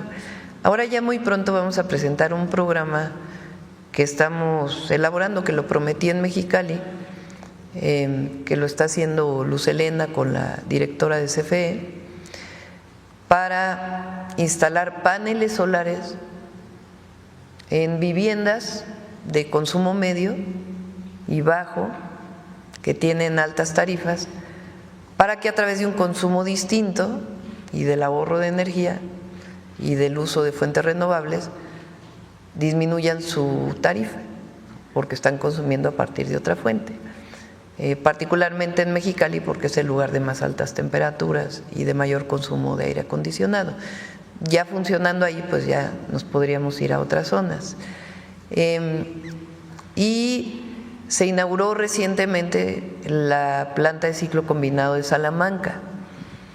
Ahí estamos hablando de casi 1,000 megawatts adicionales que nos va a ayudar en esta temporada de calor, y algunas otras previsiones que está tomando Comisión Federal de Electricidad de plantas temporales. ¿Se mantendrán los mismos estados donde esté ese subsidio o se estudia ampliar? Porque en los últimos años vemos que también en el centro del país… Estamos buscando esquemas que permitan la disminución del consumo de energía sin afectar es decir, si uno tiene un aire acondicionado muy viejo, pues te da una temperatura media, pero consume mucha electricidad. Si uno tiene un aire acondicionado más moderno, pues te da el mismo servicio, pero consume menos electricidad. Entonces eso se está trabajando a través de CONUE, y los otros esquemas que estamos trabajando a través de FIDE y otras instituciones para disminuir los consumos. Entonces se mantienen ahora, las tarifas de electricidad son 1, 1A, 1B, 1C, 1D, 1E, 1F, la doméstica. La 1F es la que más subsidio tiene y es donde más altas temperaturas hay en el periodo de verano, que comienza en primavera-verano. Y ahí hay un subsidio muy grande. Entonces se va a mantener lo del año pasado y se van a buscar mecanismos donde la gente pueda consumir menos electricidad. Okay. En un segundo tema, me gustaría preguntarle o saber su postura actual sobre el tema que propuso en el G20 de destinar el 1% del gasto militar de los países en reforestación. Este tema está más de actualidad que nunca porque la presidenta de la Comisión Europea, Ursula von der Leyen, ha propuesto que se aumente el gasto militar de los países a 800.000 millones de euros, y ayer mismo dijo que hay que prepararse para la guerra en el 2030. Son ya temas mayores cuando hay otros países como México, incluso Estados Unidos, entre lo que cabe, que están trabajando para que haya paz en Ucrania, entre Ucrania y Rusia. Usted habla del 1%, Ursula von der Leyen habla de un 2% de aumento del gasto militar, cuando apenas se llega al 0,25% en gasto para la promoción para el fomento del desarrollo de los países. No sé si recordará ese 0,7% que estuvo muy de moda a principios del año 2000. Hoy por hoy solo se llega al 0,25%. Me gustaría saber cuál es la postura de México y si usted estaría dispuesta a retomar este tema que habló en el G20 y aprovechando los foros internacionales. México siempre estará a favor de la paz, no solamente por convicción, sino porque así está establecido en la Constitución. Esos son los principios de política exterior de nuestro país. Nunca vamos a estar a favor de la guerra en ningún lugar. Para eso se hizo la política y la diplomacia, para evitar las guerras. Y en lo que pueda contribuir México, siempre va a contribuir. Entonces nosotros con los principios de política exterior, y sí mantenemos nuestra propuesta. Es el 1%, imagínense, el 1%. Daría para más de 6 millones de sembradores. Son más de 700.000 millones de pesos. En el caso de los… En el programa Sembrando Vida, este año tiene 39,000 millones de pesos. Es el programa ambiental y de justicia social combinado, de sustentabilidad, pensando en el beneficio social y el beneficio al medio ambiente más importante del mundo.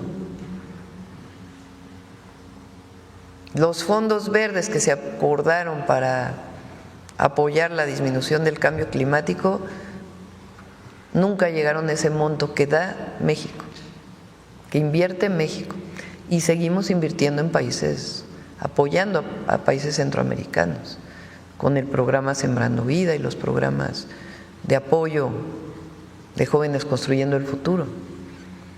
Entonces sí,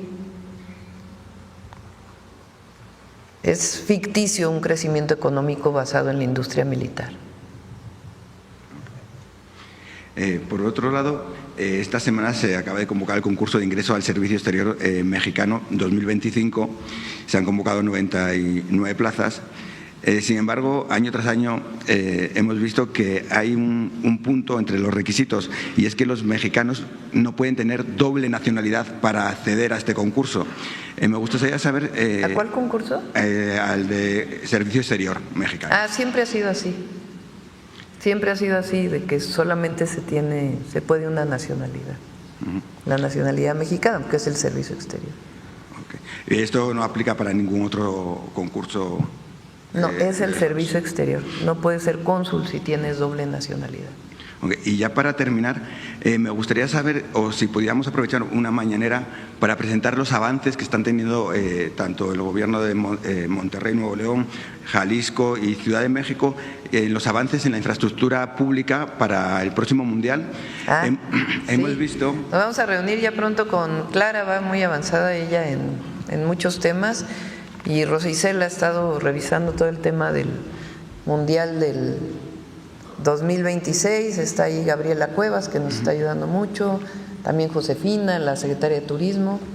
Entonces sí, tenemos Rosa Isela coordina una mesa permanente para el Mundial, y con gusto lo presentamos aquí, todo lo que va a ser la Ciudad de México y en general el país, porque es Monterrey y Guadalajara. Y lo comentaba porque Gianni Infantino se ha reunido… También el gobernador de Nuevo León ha estado ya muy involucrado, y el de Jalisco. Sí, le digo que lo comentaba porque Gianni Infantino, el presidente de la FIFA, se ha reunido varias veces con Donald Trump, y me gustaría saber si usted ha recibido alguna invitación para hacerla. Sí, va a venir pronto, no me acuerdo qué fecha, pero va a venir pronto también, y sí lo estamos trabajando, y con gusto lo presentamos para que todo el mundo sepa qué se espera del Mundial 2026. Bueno, muchas gracias. A ver acá. Buen día, Presidenta. Jonathan Lozada, de Chiapas, Máxima FM.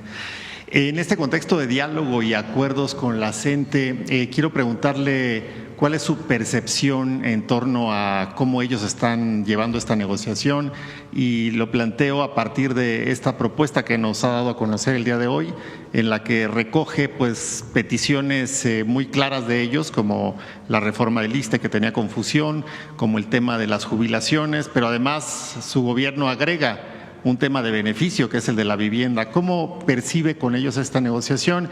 Y también quiero preguntarle, en el diálogo, en las negociaciones que tiene usted con los líderes de la CENTE, y su diálogo y sus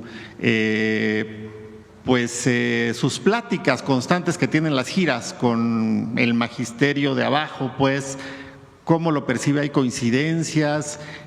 ¿Cuál es el sentir y la percepción de esto? Pues es un diálogo cordial. Ayer, por ejemplo, cuando una de las compañeras de la CENTE que planteó, pues porque Mario inició una serie de foros, la Secretaría de Educación, para empezar a recibir propuestas con respecto al tema de la promoción, del ingreso, etc. Entonces dijeron, no, es que son foros muy pequeños, no va todo el mundo, deberían de hacerse foros más amplios. Y entonces ahí yo les dije, adelante, vámonos escuela por escuela a consultar a todos los maestros de México. Así es el diálogo con ellos. Nosotros nunca vamos a afectar a los maestros, nunca. Y hay demandas que presupuestalmente se pueden cumplir y demandas que es más complejo. Y siempre vamos a decir la verdad. Ahora, sobre este tema, que el presidente López Obrador echó para atrás la reforma del 2013, pero quedaron algunos esquemas con los que la coordinadora no está de acuerdo, y tampoco el CENTE está de acuerdo. Los maestros de México todavía tienen algunos temas, por ejemplo, cuando pasan de una escuela a otra, ¿cómo se llama? Los cambios, la cadena de cambios, que tienen mucho descontento sobre eso. Y bueno, hay quien pide que desaparezca totalmente el tercero constitucional. Eso es lo que platicamos en las mesas de diálogo. Entonces ahí fue donde dijimos, bueno, pues vámonos abajo, a consultar a todos. Pues no creo que la coordinadora esté en contra de eso, y pues finalmente. Ahora ellos tienen un esquema donde tienen que ir a consultar con los maestros. Entonces, nunca vamos a afectar a los maestros. Y en la medida de las posibilidades, pues vamos a cumplir con las solicitudes. Se ha avanzado mucho y vamos a avanzar más, pues en la medida de que el presupuesto no lo den. Presidenta, ayer, después de esta plática que sostuvo con la CENTE, y donde también estuvo, tengo entendido, el gobernador de Chiapas, Eduardo Ramírez, tuvo una pequeña reunión con él. ¿Fue así y se tocaron algunos otros temas para Chiapas? Me gustaría saber si nos puede. Bueno, estuvimos en Chiapas día y medio el fin de semana, entonces ahí ya platicamos muchas cosas con Eduardo, de diversos proyectos que él tiene y que vamos a apoyar. Inauguramos ahí, muy simbólico, muy emotivo, la Universidad Nacional Rosario Castellanos en Comitán, que no es precisamente el lugar donde nació Rosario Castellanos, pero donde llegó desde los primeros meses de vida. Y ella se asumía comiteca, de Comitán, de Chiapas. Entonces, fue muy emotivo porque justo ahí la Universidad Rosario Castellanos es el primer campus fuera de la Ciudad de México que abrimos. Los jóvenes pues estaban felices. A ver si hay una intervención que hace una chica ahí en Comitán, a ver si ese pedacito lo tienen. Es muy emotivo porque ella cuenta cómo quiso ir a estudiar a Tuxtla, no pudo, después a San Cristóbal, tampoco pudo, regresa a Comitán ya pensando que no va a poder estudiar, que se iba a tener que incorporar a trabajar, y de pronto se entera de que está esta universidad, aplica y es incorporada, entonces es muy emotivo su participación. A ver, ponla. Buenas noches, tengan todos ustedes. Saludo con mucho cariño, respeto y admiración a la mujer que nos hizo creer que todas podemos llegar a cumplir nuestros sueños.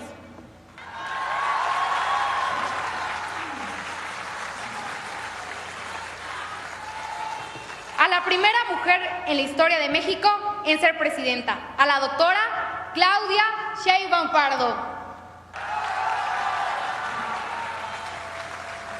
Saludo con mucho aprecio a mi paisano, a nuestro valiente jaguar, el doctor Eduardo Ramírez Aguilar, el gobernador constitucional del estado de Chiapas. A ver, adelántele para que cuente su historia.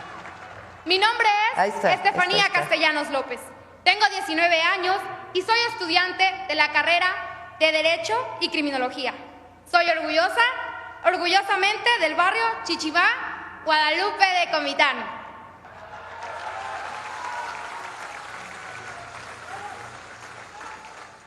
Quiero expresarle, Presidenta, que llevo más de un año intentando ingresar a una universidad.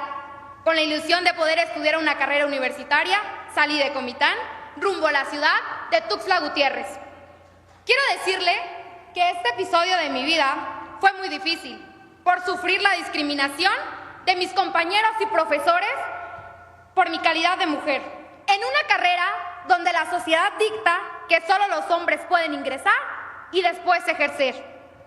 Esto me orilló a buscar otras opciones, trasladándome a la ciudad de San Cristóbal de las Casas. Intenté ingresar a una universidad pública, no logrando obtener el resultado esperado.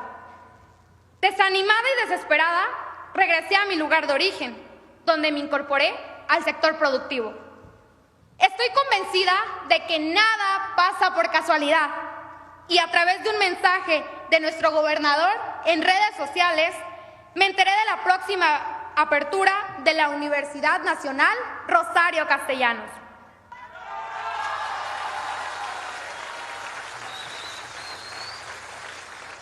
Señora Presidenta, con un gran miedo inicié el proceso de inscripción y para mi gran sorpresa, esta universidad no realiza un examen de admisión, es gratuita. No se paga inscripción ni colegiaturas, no es selectiva ni nos discrimina. Presidenta, ahora me siento muy chenta. Usted dijo, si yo llego, llegamos todas. Y en mi caso, hoy puedo decir que logré ingresar a la universidad. Soy la única mujer de mi familia, materna y paterna, en poder iniciar mis estudios profesionales. Quiero agradecerle en nombre de todos mis compañeros de los diversos municipios de Chiapas, a usted y a nuestro gobernador. El acercarnos a este beneficio, nos sentimos orgullosos de ser parte de esta historia, ya que seremos la primera generación en la modalidad presencial y a distancia, que nos graduaremos de esta hermosa universidad en la tierra de Rosario Castellanos, Comitán de Domínguez. Libres, dignas y humanas, libres, dignos y humanos, somos Rosario Castellanos.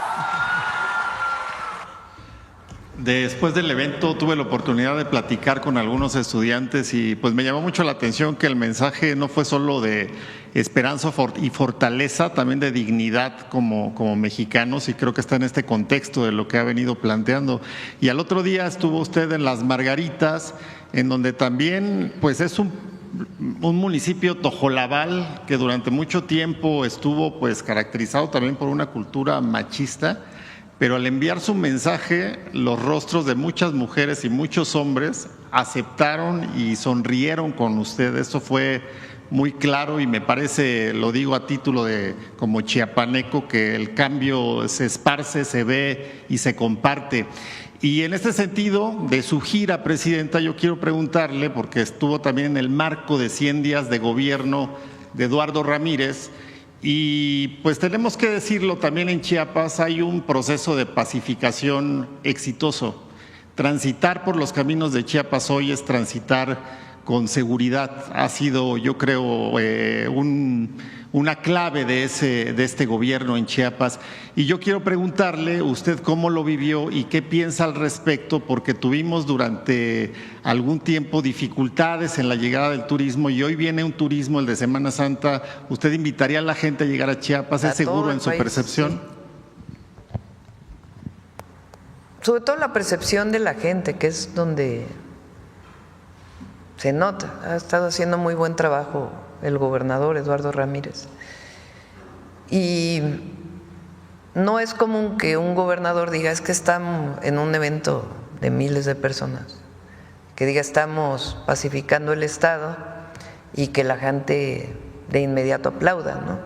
Si no hubiera una percepción de mayor seguridad, pues difícilmente arrancaría los aplausos que se arrancaron en estos eventos, ¿no? Entonces sí hay una disminución de los delitos en Chiapas y un proceso de pacificación. Entonces, ayer estuvimos con la sección 7, ¿es verdad, Mario? De Chiapas, de los maestros y maestras. Ellos tenían una minuta que habían firmado con el presidente López Obrador que no se había cumplido algunos de los puntos que venían ahí. Leímos uno por uno y dimos pues todo lo necesario para que se cumplieran. Mañana va a estar Mario en Chiapas con los maestros para darle seguimiento a la minuta. Y después aprovechamos para tomarnos una foto con Eduardo ahí en el despacho presidencial. Presidente, y por último, en el tema de la elección del Poder Judicial y de este marco que nos presentó la Secretaria de Gobierno, pues ya en diferentes ocasiones ha planteado pues qué significa tener un Poder Judicial autónomo y para el pueblo. Y hay muchas deudas y lo quiero meter un poco, deudas de México con su sociedad y del gobierno con su sociedad. Planteó usted el lunes que en esta pues narrativa medio desinformada del rancho en Jalisco, en donde hay un hecho real con muchas circunstancias pero otras poco claras, y dijo usted que en este gobierno, en este momento de la historia de México, no es el gobierno quien desaparece personas, y aludió al pasado en donde sí era el gobierno el responsable de las desapariciones. ¿Podemos esperar que con un nuevo Poder Judicial pueda llegar esta justicia hasta donde tenga que llegar para aquellos responsables de crímenes de Estado también puedan estar en el lugar que les corresponde habiéndose aplicado la justicia? ¿Lo ve usted viable, posible, una vez que se oxigene este Poder Judicial, que se realice esta elección? Bueno, en ese caso hay una comisión de la verdad que formó el presidente López Obrador. Esta comisión dejó de seguir trabajando. Yo le pedí a Rosa Isela y en particular a Arturo Medina que se reunieran con las víctimas, principalmente con todos aquellos que fueron víctimas de la guerra sucia de aquella época, y que veamos cuáles son las alternativas, ¿no? En función pues de la propia ley de víctimas, de la reparación integral que incluye la justicia, la verdad y la justicia. Entonces lo va a seguir trabajando la Secretaría de Gobernación. Gracias, presidenta. Bueno, vamos con la última aquí y ya con el detector de mentiras. Buenos días, presidenta. Mucho gusto saludarla. Víctor Bárcenas, de Radio Educación. Buenos días a todas y a todos. La primera pregunta sería para la Secretaria de Gobernación, en el sentido de que, bueno, es muy compleja esta elección de junio con tantas papeletas. ¿Habrá capacidad de tener un mensaje a nivel de campañas, tanto en Gobernación como en el INE, para explicar todo este procedimiento de votación a la ciudadanía y que le quede claro? Eso por una parte.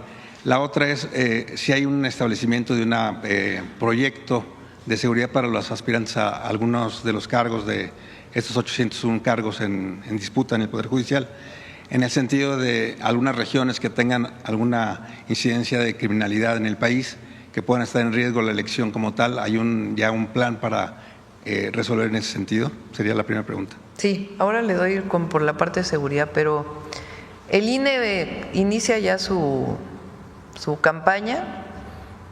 Está por definirse los criterios del lo que a partir del 30 puede hacer el gobierno, puede hacer el INE, para que entre todas y todos promovamos que la gente participe el 1 de junio, que ese es el objetivo. No sé, Rosy. Con su permiso, Presidenta. Sí, efectivamente, hemos estado sentados ya con la directiva del Instituto Nacional Electoral para hacer, como en otros procesos, el cuidado en aquellos casos que se solicite.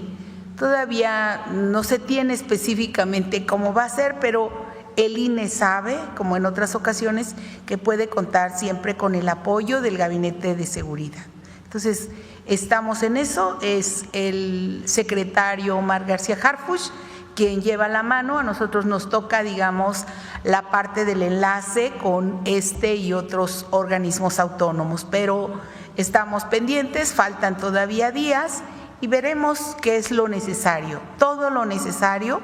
Así hemos recibido la instrucción de la presidenta de apoyar en lo que a nosotros concierne. ¿Ven focos rojos en algunas partes del territorio nacional para que amenace la elección como tal? No, de ninguna manera, pero seguimos revisando. Vemos en algunos sitios que a veces la propia población no permite la colocación porque son por usos y costumbres, pero eso lo tendrá que definir el INE. Nosotros estamos en el apoyo. Perdóname, me presenté Víctor Bárcenas. Siempre que un candidato o candidata, en este caso, solicite el apoyo, siempre se revisa por parte del Gabinete de Seguridad. Son 2 meses de…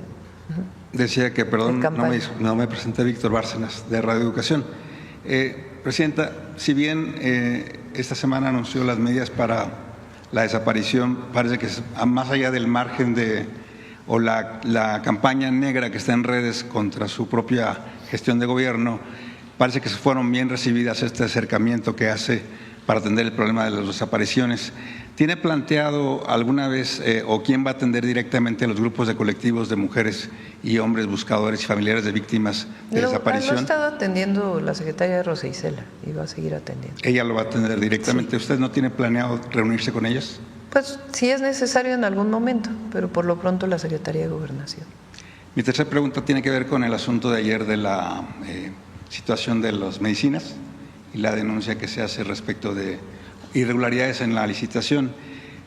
No fueron irregularidades en la licitación, sino en la última parte de la asignación. Ok. Ajá. Está en entredicho el papel que tiene el director de Birmex, Iván Jesús Olmos. Eso lo tiene que definir la Secretaría Anticorrupción y de Buen Gobierno. Ellos van a revisar. O sea, las personas directamente que firmaron ya se separaron de su cargo. Las personas, si hubo alguna implicación de alguien más, pues ya lo tiene que determinar la investigación. ¿Es una renuncia que hicieron ellos o están en impasse esta separación? No, se les pidió que se separaran del cargo en lo que se hace la investigación. Contralínea maneja que son 240,000 millones involucrados en este procedimiento. ¿Cuál es la cifra exacta? A ver, es que es un porcentaje menor. Lo que pasa es que en algunos casos era una partecita de toda una licitación. Entonces la Secretaría de Anticorrupción y Buen Gobierno está definiendo cómo resolver ese problema.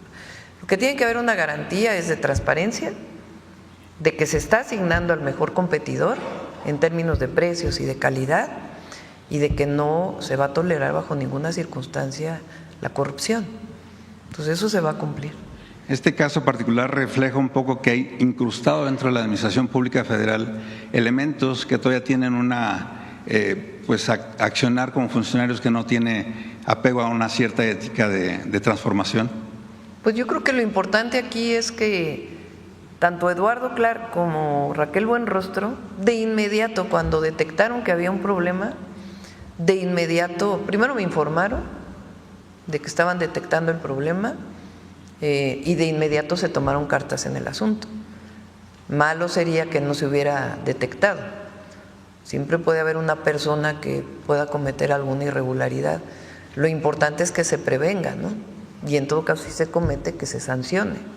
En este caso se previno afortunadamente porque se detectó a tiempo. ¿Qué tan difícil ha sido para su gobierno luchar contra actos de corrupción en la administración pública? Pues es que no es difícil, el asunto aquí es tener la voluntad para hacerlo, ¿no? Entonces uno elige a las personas en las que hay una convicción con el proyecto, hay una historia de honestidad y que tengan pues los conocimientos para el lugar donde se están desempeñando. Esos son, digamos, los criterios. Pero puede llegar a ocurrir, el asunto es detectarlo a tiempo y si uno lo detecta después, pues que haya las sanciones correspondientes, administrativas y si es necesario penales. Gracias, presidenta. Bueno, creo que ya nos vamos con el detector, ahora sí cerramos. Adelante.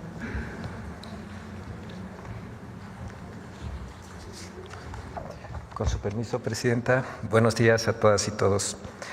Frente a la inminente elección judicial que se realizará este 1 de junio, medios de comunicación y comentaristas insisten en desacreditar al proceso electoral que permitirá que las y los mexicanos elijamos a jueces, magistrados y ministros.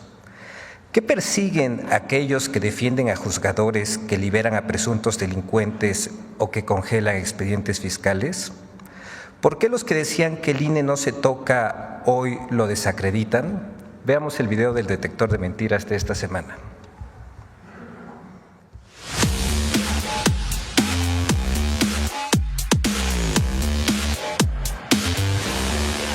Acusaciones contra el INE sobre fraudes en la elección judicial son algunas de las noticias falsas que el detector de mentiras localizó esta semana.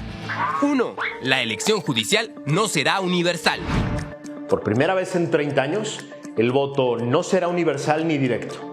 El voto no será libre y el voto no será contado por los ciudadanos. ¡Mentira!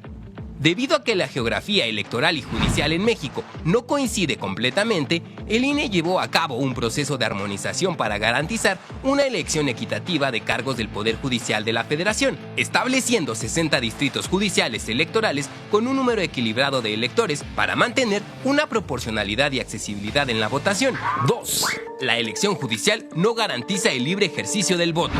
Faltan 5 meses para la elección de jueces, magistrados y ministros y hasta ahora lo que hemos visto es una farsa. Es una farsa. Un proceso deliberadamente enredado por el régimen para vender la idea de que los ciudadanos decidirán a quién poner en el Poder Judicial, cuando en realidad Morena ha hecho todo para que solo haya candidatos afines a sus intereses. ¡Mentira!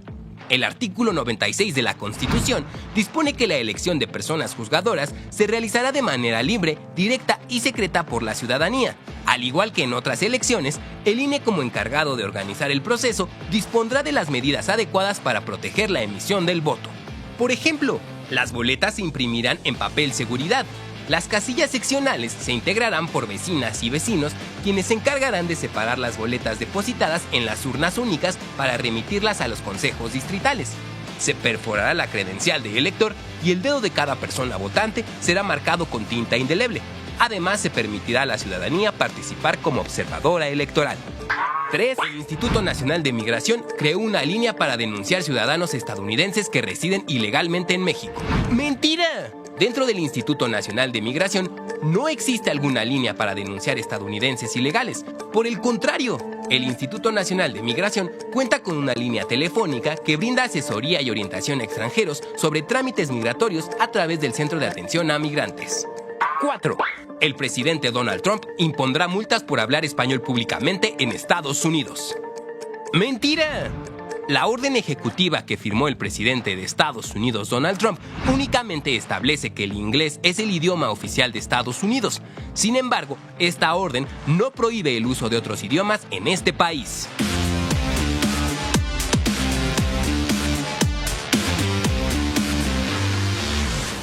Muchas gracias, presidenta. Gracias. Buen día.